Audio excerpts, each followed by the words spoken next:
Magandang araw mga ka-channel. In this video ay ituturo ko sa inyo kung paano buksan ang solar street light na alloy. Ito ay prevent bust and drain, ordinary waterproof, 15 meters distance, wireless remote control, high quality solar energy components, high lumens LED, lighting for more than 10 hours. Ang solar street light na ito ay ibang klaseng to, napakahirap buksan. Kailangan dahan-dahan yung buksan kasi sensitive yung solar panel niya. Mahirap to buksan kapag hindi ka madiskarte. Yan. Ang ganitong pag-open mga ka-channel, madali lang to kapag alam mo yung pasikot-sikot.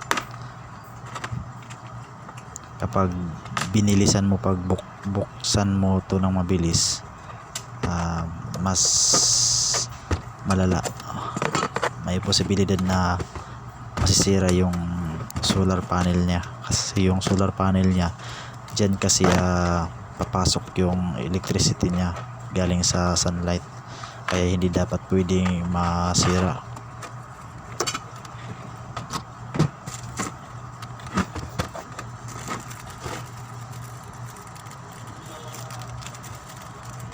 Try natin ang remote, ayaw kasing pumilaw kaya binuksan ko ito. Ang sira kasi nito ay battery,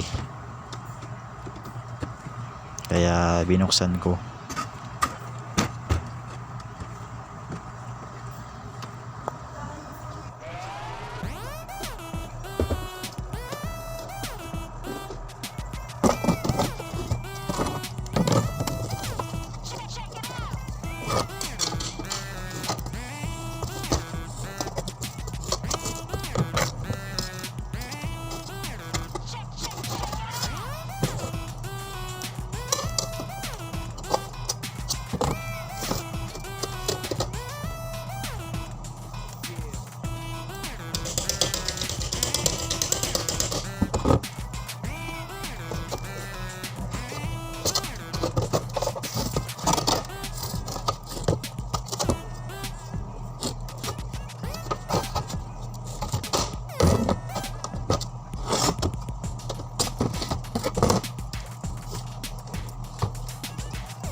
Walay voltage sa DC, walay voltage sa battery, walang reading. I-remove natin to para malaman natin kung ano talaga yung sira. Ito na guys, tanggal ko na, grabe ang higpit. At i-remove natin to, yung cover nya, para ma-check natin yung BMS nya. Mabaho yung battery nya, mabaho ng chemical, parang nabasa ang battery nya. Hindi naman ito ginagamit, store damage to, parang yung tubig nasa battery, umabas yung fluid.